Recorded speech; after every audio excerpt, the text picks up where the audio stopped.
Patreon.com/the Walk Off Podcast. $4 a month gets you in there. If you're watching this right now and you haven't hit the like button, Billy, get on it. Bug your brother. Tell him to do the same. Oh, we're going still. All We're right. going. Well, I had to keep it going for the Patreon. So, we're going, Scott. What a star you are, man. I'm Oh. sorry. I've got it connected to my data now, so hopefully I'm all right here. Well, we were just talking eggnog, my friend. Believe it or not. Okay. Well, that's a hard left turn. That's how deep down the rabbit hole we went, which actually makes sense because it's Easter eggnog. Easter eggnog. Oh, right? Look I know at my eggnog diversifying the seasons that they can get into. Doesn't this make more sense than Christmas eggnog? Easter eggnog. It's right there. My wife brought home a purple and blue carton from work this morning, so I have a carton of eggnog in my fridge. It's I'm so thrilled. But let's. What a big afternoon you have ahead of us. You have ahead of you, buddy. I know. I got opening day, and I got some eggnog. Secret fast food. Yeah, absolutely, and a not so secret Easter eggnog. All right, let's talk over unders because this is probably my favorite thing that we're going to talk about today. Yes, looking forward to this. We on the mailbag mentioned to you, the listener, to drop in the comments some fun over-unders we can do. Some fun, we got it marked down here as spy versus spy, right? So maybe a Lourdes versus Varsho for home runs, and that is one we're doing. But we had some really fun ones from some of the listeners, so let's get into it. Okay. First of all, we've got games played for Danny Jansen and games played for Alejandro Kirk. That's from Darth Yen. Yes. So is this, I assume, games played as catcher? Yes. Okay. Behind the plate is what I would assume as well. As back catcher. As he winked, audio listeners. He winked. All right. Yeah, what is this a spy versus spy? Is this a who gets more, or are we just doing over-unders? So he didn't give an amount of games played. I know that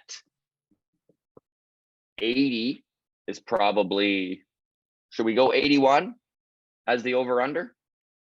162 games, who plays over half the time? Yeah, I suppose.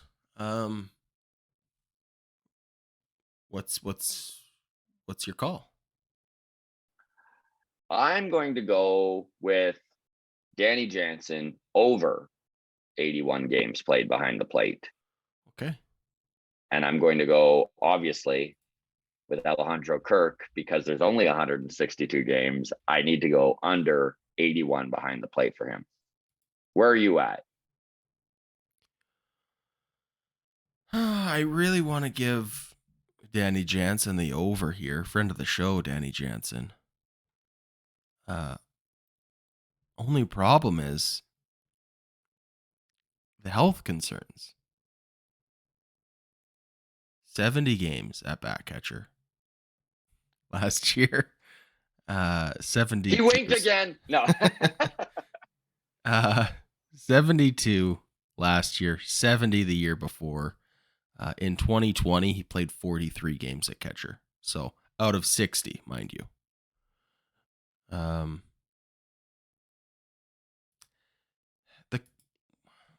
I don't know my confidence in Danny Jansen to stay healthy, man. I don't either. And I was kind of just throwing the chance of bad tacos right out the window. Okay. I was just trying to eliminate all the variables. So let's qualify it this way. If both catchers can avoid bad tacos, 81 over under, where are you at on Danny Jansen? Then it's for sure the over on Danny Jansen. Yeah, he's got to get at least 60%, I think, of the games at catcher. I think it's a 60-40 split if they're both healthy. I And that feel might the be too same way. generous. Listen, there are a lot of people.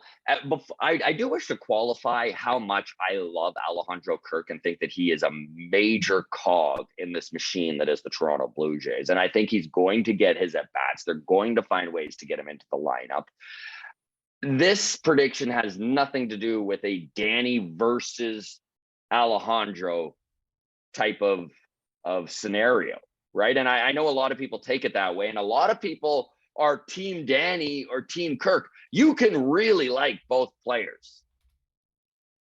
And just because Danny Jansen's getting more games is no slight on Alejandro Kirk. Now, who knows? This could go differently depending on how they're playing as well. I think how each catcher performs is going to have a lot to say with this as well. Alejandro Kirk defensive metrics are better than Danny Jansen's. Last year, Danny had not a great defensive season last year, but the one thing about Danny Jansen that is excellent is he is meticulous when it comes to the things that he would like to improve. In fact, we watched him come into camp this year a little bit more beefed up. He had his goals on hitting more dingers as one of the things on his list of things to do. But framing was also on there. I know when we talked to him, this was, what was it, Adam, back in January? It's irrelevant. Yeah, but just framing after his son was born. That's right, just after his son was born. So in January, and everything that he mentioned, he was taking the defensive side of games to the next level, right? It's not like it was off his radar that his framing had taken a dip from previous seasons. I know there's a lot of people who have lost confidence in Danny's defensive ability, which I think is a little bit overreaction. Personally, it's a little bit of an overreaction. He wasn't bad defensively last year. Kirk was just a little better. And I think if you look at his numbers, it will show that. I have good confidence in both those guys behind the plate, honestly, when it comes to the defensive side of the game. Where are you at on Danny's defense? Yeah? Oh yeah, I think he's a great catcher. Honestly, I think the only thing. But we're both high on Danny Jansen. Yeah, the only thing holding Danny Jansen back right now is that injury concern. Yeah, staying on the field. And this is my concern with our catching position in general is the wear and tear on Kirk concerns me. I don't have confidence in him. I'm not worried about getting hurt, but I am worried about him getting tired. Yes, and that is a great point. In fact, I was just about to bring that up. If you look at his stats over the full 162 last year, Alejandro struggled at the end of August and all throughout September. Now, he was still probably a little bit above average offensively for a catcher, but it was a pretty drastic step down. Yeah, first half versus second half, big difference in the splits there. I don't think he makes the All-Star game if the first half looks the same way it does in the second half. I would agree with that, yeah. Yeah, I don't know. Danny Jansen, Alejandro Kirk, two great catchers. I don't know what else to say. Two catchers that are in almost every prediction of top 10 catchers in Major League Baseball for 2023. Yep, absolutely. Not a lot of teams. Well, there's no teams. The Jays are the only team that have two catchers in the top 10. So really, in all honesty, no matter how this coin falls, I'm going to be pretty happy about it. If Kirk winds up showing that he's incredibly durable, has gotten into better shape, and can endure the rigors of 162 and still really have that high-end performance that we're used to him at the plate in September, I'm all for him doing the over of 81 and Jansen being more of the backup catching role. However, I think no matter how this falls, both guys are going to get plenty of at-bats. Yeah, right there with you. Okay, let's move on. Jordan Romano saves. Over under 40 saves for Jordan Romano. Ooh, this is The- a The good one. Of Markham course, Madman. the Markham Madman with 37 saves in 2022, a career high, but he kind of carved himself into that top closer conversation, right? Mhm. He put his name on that board of the top 5 closers in baseball last year, I think. He may not be the very top echelon, but he's in the conversation. I'm going to go with some toxic positivity here. And despite the fact that 40 is a mega number, Only 2 pitchers got there last year. Manuel only 2 Clase and closers. Kenley Jansen. I think that this is a better Blue Jays team this year, which is going to allow for a few more save opportunities. And I think that he's going to continue to perform like he did last year. And it should just push him to that 40 mark, maybe a little over. So I will take the over.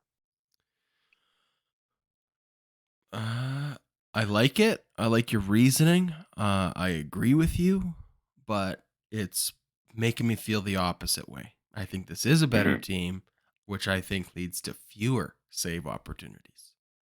Ooh, Hey, how's I that? like that. How's that, twist. Scott? All right. They're I'm going to taking the win under. more. They're going to go into the 9th inning with more games, 4 or 5 runs up, Adam says. I love that, buddy. Absolutely.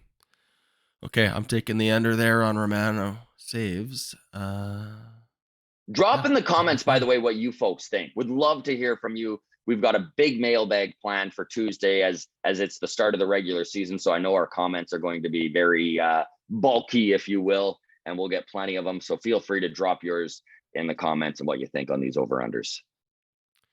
Okay, sticking with the saves, we got I can't talk. Eric Swanson, newly acquired Eric Swanson, saves over under 10. Ooh. These really should be and a halves, right? Because yeah, they should. We're doing amateurs it here. Yeah, that's right. All right. Over under 10 and a half saves, Eric Swanson. I am very excited about Eric Swanson. Of course, he was the big high leverage reliever the Blue Jays picked up in that Teoscar trade that kind of shook the foundations of the Toronto Blue Jays fan base. I am going to go with under here. And it's not that I don't think that he is going to be incredibly instrumental in this 2023 season, and especially come the playoffs. I think having that high leverage arm that you can rely on before going to Romano in the 8th inning is incredibly important. And it gives a few more options back there outside of Jimmy Garcia. Mm-hmm. So I'm going to go under, but I think it's just because they kind of have Romano pigeoned as that 9th inning guy, and most of the save opportunities are going to go to him. Will Swanson pick up a few? Yes, he will, right? Maybe there's back-to-back, night to day games where Romano's just not available. And I think we will see Swanson pick up some saves, but I'm going to go just under 10. Yeah, I think he'll pick up a few, but I think it's going to be closer to 5 than 10. I'm going way under for Eric Swanson. Okay. Next one, we got Bo Bichette. This is an ambitious one. Mm-hmm. Bo Bichette, 30 home runs, 30 steals, 100 RBI. Should we go each one or all 3? If it's all 3, I'm under. Yeah, I just don't think. Let's do each one then, because otherwise it's for sure an under. It's an MVP MVP season if we're doing all 3. So let's do it each one. 30 home runs. I'm going 30 over. You're going over. Okay. And just for everyone's knowledge, Bo Bichette has yet to have a 30 home run season. This is correct. I'm looking right now. Looks like 2021. He had 29 home runs. He had 24 last year. 30 would be a career year in terms of home runs. But I'm going to say that this is the year that we see Bo Bichette break that 30 plateau. Okay. I'm taking the under. I do think he has a great season, but I see him being like 27. Okay. Okay. Stolen bases, 30. Okay, so bigger bases this year. They are trying to, and by they I mean Rob Manfred and the Major League Baseball brass are looking to increase the amount of stolen bases. The pickoff rule, all of this stuff is just leading up to me saying still under. I don't think Bo Bichette's going to steal 30 bases this year. I don't know if he'll steal 20. Now, if we're talking, will there be a 30 a guy on the team who steals 30 bases? I do think that's a possibility. Maybe a Sure. Dalton Varsho, but I don't know.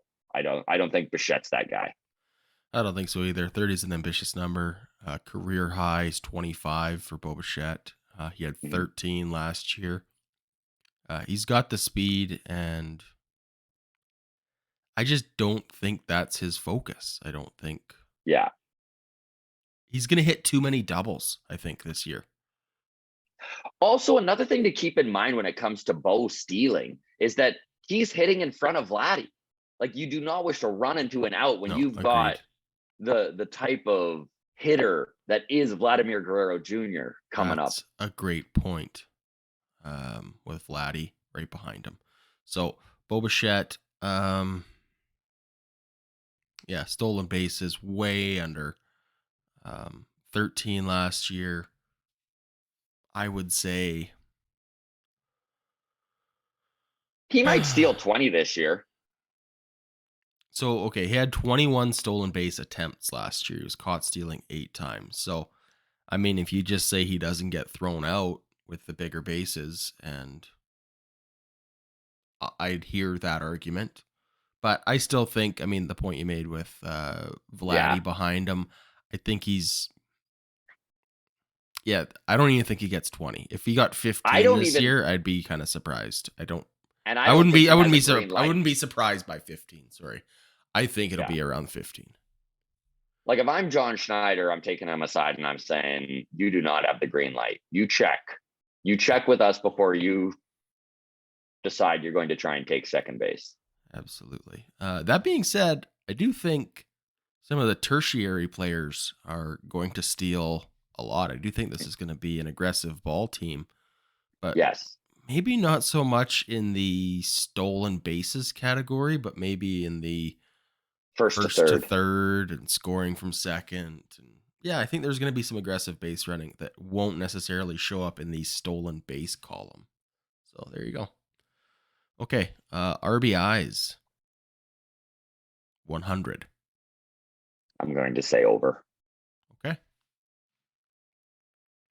He hit 102 I'm going to say in over. 2021. That's a career high. He hit 93 last year. I think one of the big things that's going to benefit Bo Bichette this season is how much stronger that 7 through 9 in the batting order is this season. There's going to be more ducks on the pond, which is just going to equate into more runs batted in for Mr. Bo Bichette. I like it. I like it a lot. I like the speed of the 7, 8, 9s as well. I mean, if he's coming up with, 1 out and Whit Merrifield on second base, and that's happening consistently, or Kevin Kiermaier, or go down the list, or Dalton Varsho, whoever it is, like, there's some real speed at the back end of this batting order. The only thing standing in his way of that is George Springer vulturing the RBIs right in front of him. Yeah. Right? So might be George Springer, vulturing those RBIs. But okay, that's it for Bo Bichette. Next we've got Yankees Jays bench clearing brawls. The number is 2. So let's call it 2.5. Sure. I don't know. Let's take the word brawl out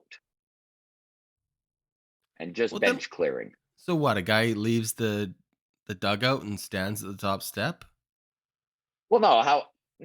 How often do we see an actual brawl? Like, Not even once a year normally. But like the bench is clear and they'll go out up to the mound and all talk and stuff.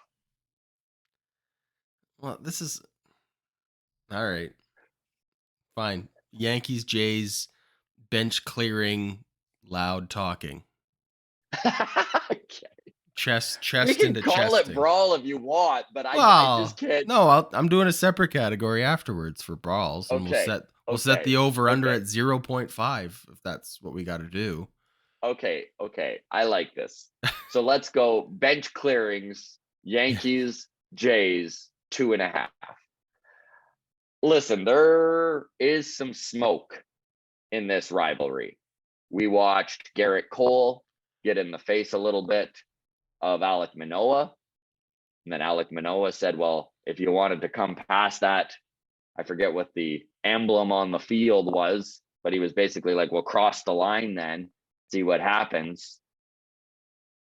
I know the Yankees don't like Alek Manoah. The Yankees don't like Vladimir Guerrero Jr., who, whenever he gets an opportunity to take a little jab vocally, he does. Mm-hmm. I think it's very likely this is an over. I'm going to go over.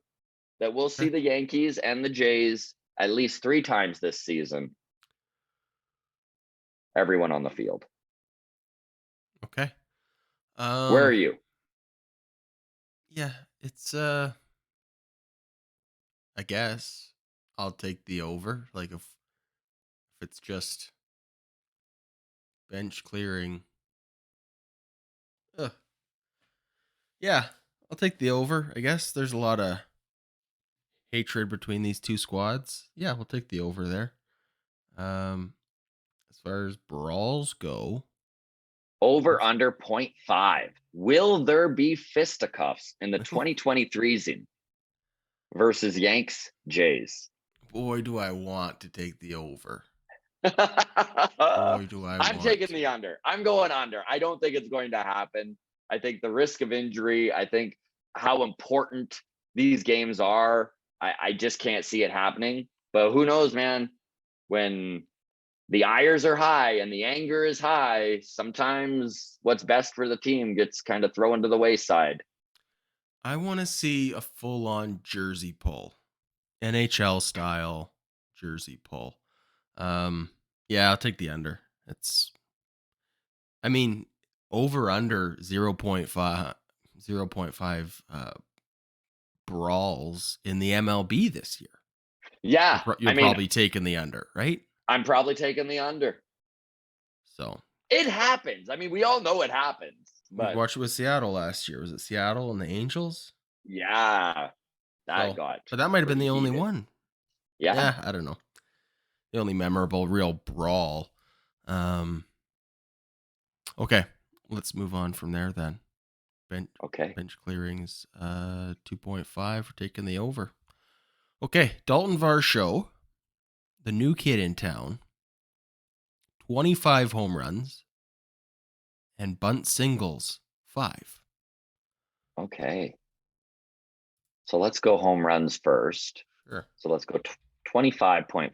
So does he hit 26 home runs or more? He hit 27 last year with the Arizona Diamondbacks in a cavernous Chase Field, a pitcher's park. Listen, there's a lot of pressure on Dalton Varsho.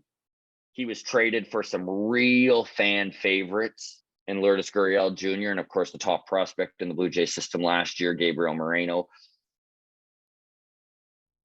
I can see either happening. I'm going to stick with this toxic positivity we're doing, and I'm going to go over on this. But honestly, I think it's going to.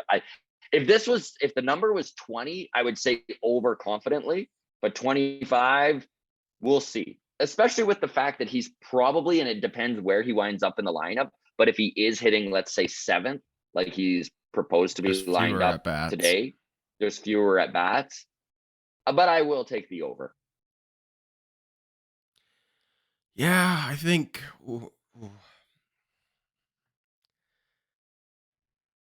I don't know. I know I bet on it last year. There's going to be a lot of 30 home run hitters on this team. Mm-hmm. A lot of guys with 30 home run potential.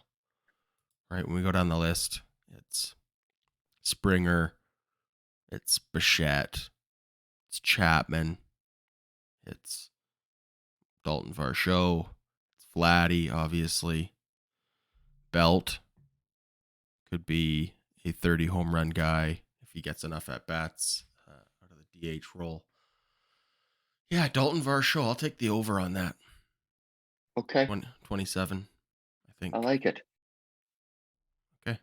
Bunt singles, Dalton Varsho. Over under 5.5. So Dalton Varsho last year had 7 bunt singles, which was more than the entire Toronto Blue Jays team combined. I'm going to go with the over here.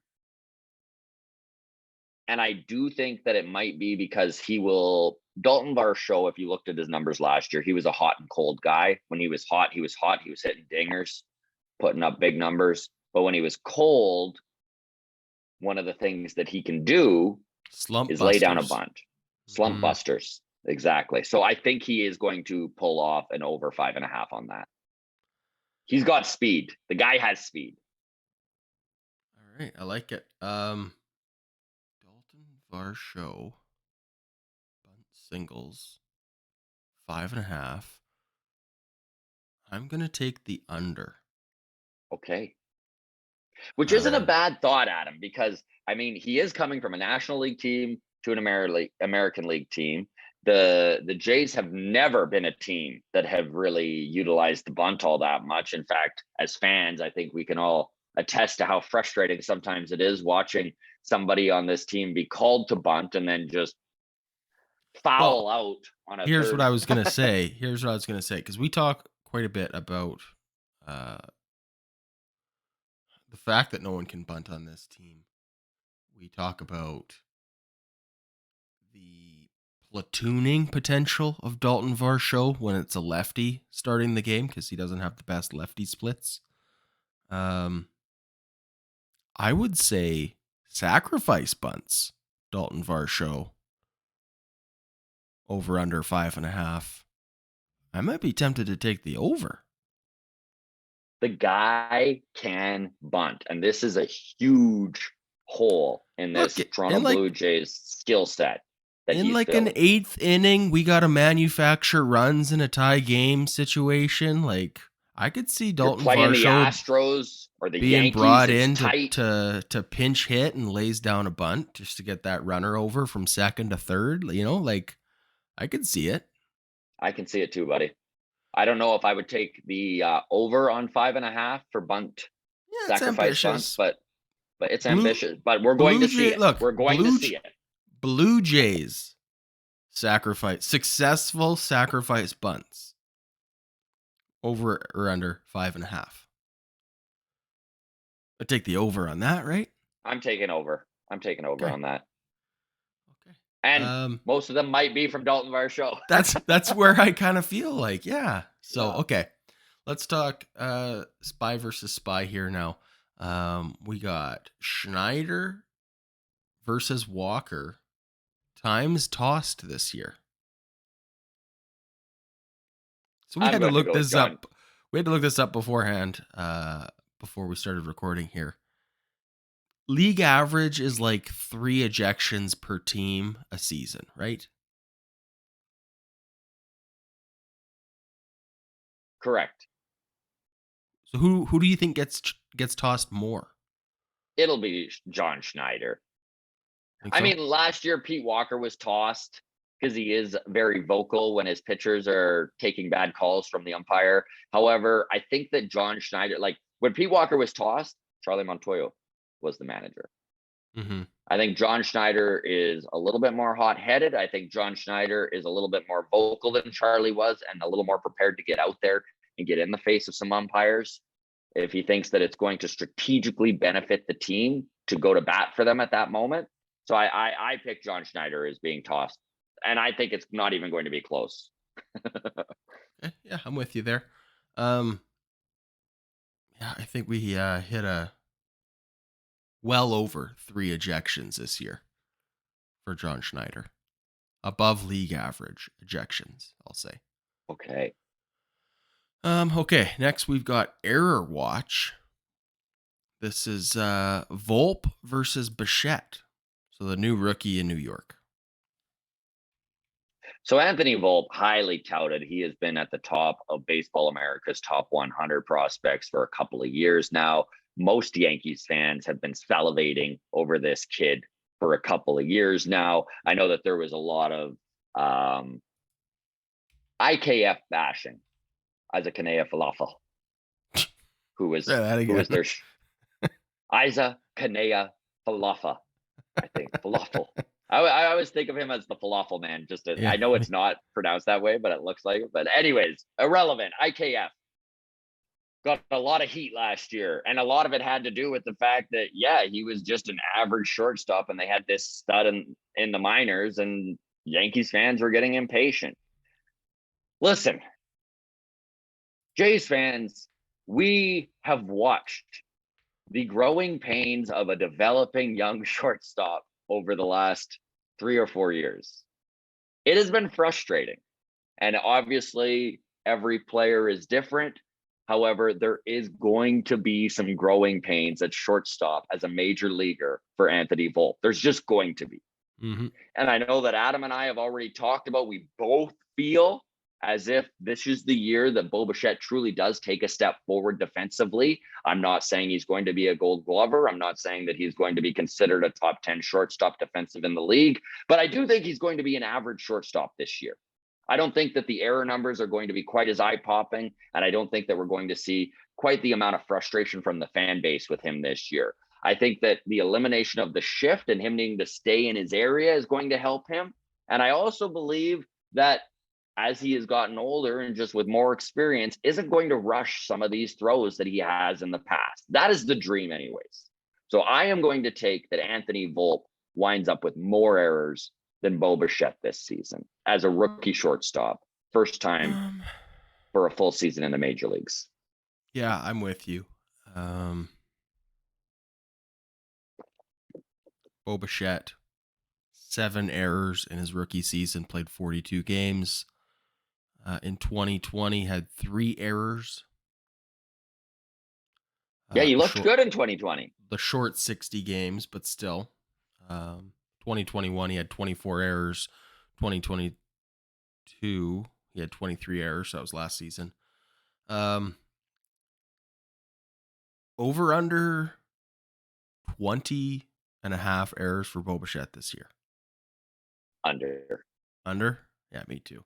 I think he's in the 15 range. Yeah, I was going to say low teens. I was going to say maybe 11 or 12 errors for Bo Bichette this year. And I think he plays 159 games. I don't want to be too ambitious here, Scott, but I know. I really think MVP season for Bo Bichette. I think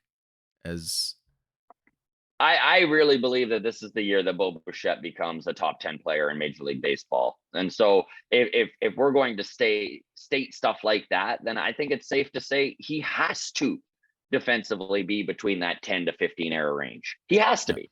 Because if he's over 20, he's not going to be a top 10 player in Major League Baseball. The defensive end of the game matters too much. Okay. Eric Swanson, this is a fun one. Eric Swanson, innings pitched versus Teoscar Hernandez, RBIs.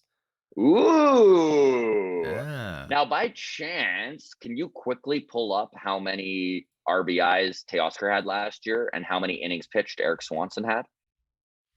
I can, if you can keep talking. No, this is just dead silence. Everyone on the audio can just understand how comfortable we are right now. Let it breathe. No, but honestly, Teoscar Hernandez, I like this versus because Teoscar Hernandez, obviously the piece that moved to Seattle to get Eric Swanson, this big back end of the bullpen piece that the Blue Jays have needed they've needed bullpen help for a long time. Adam Macko was the prospect coming back in that trade. Adam Macko ranked as the Blue Jays number 10 prospect in their system. So a very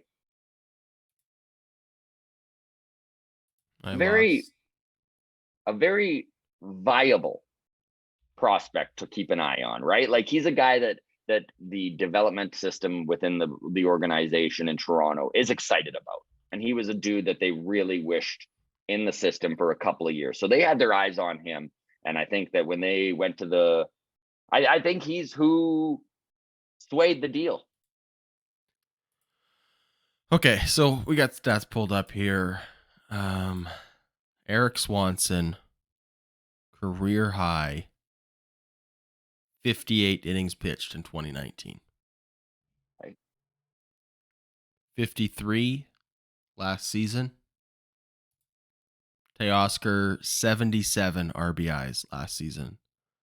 Okay. 116 the year before.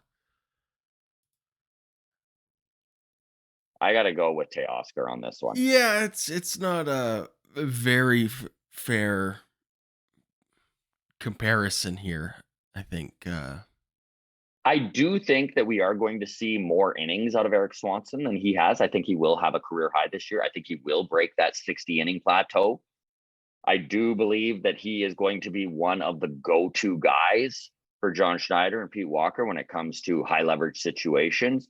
However, Teoscar has such a big bat, and in the middle of that Seattle order where he's going to be given plenty of opportunities to drive in runs, I think Teoscar hits over 100 RBIs again this season if he can stay healthy. And that was one thing last year. He did have some injury trouble. Yeah, I'm just looking at I'm pressing buttons I shouldn't be pressing here.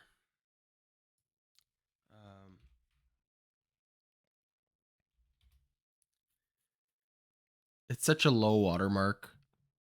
Yeah. For to think like a great, like a really successful season out of Erik Swanson, like you said, is going to be 60 innings, right? Mm-hmm. Jimmy Garcia last year had 61 innings. Like that's a pretty good innings total. It's a pretty good watermark. It's a pretty good idea of where for a he relief should be, pitcher, right? Jordan Romano, 64 last year. I just can't see Teoscar, if he's healthy, getting less than 70 RBIs. Yeah. So yeah, it's an over, I guess. I don't know. Yeah, you're taking Teoscar. I get it. Taking Teoscar.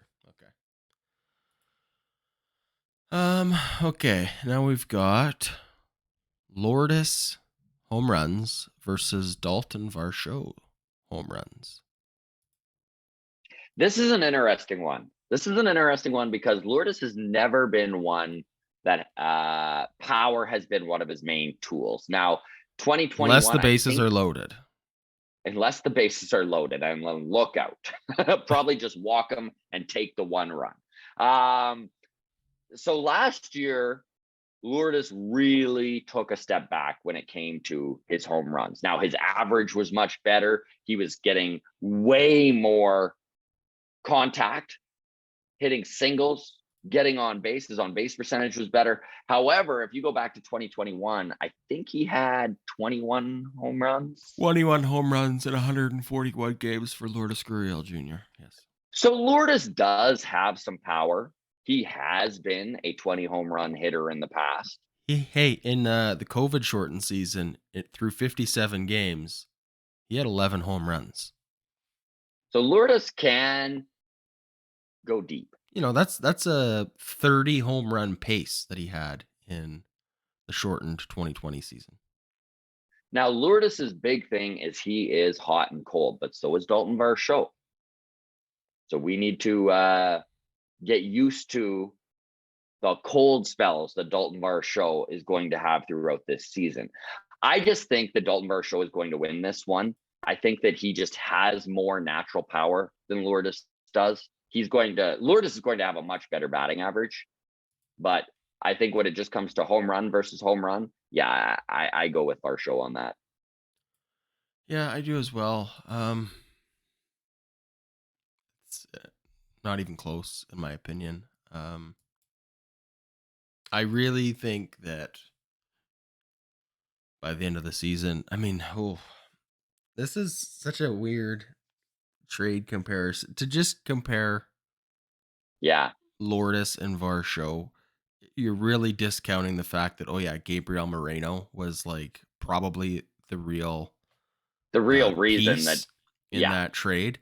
But I mean, if we're just comparing two outfielders, I think night and day, you end up looking at those two, and you go, well, Dalton Varsho, way better Mhm.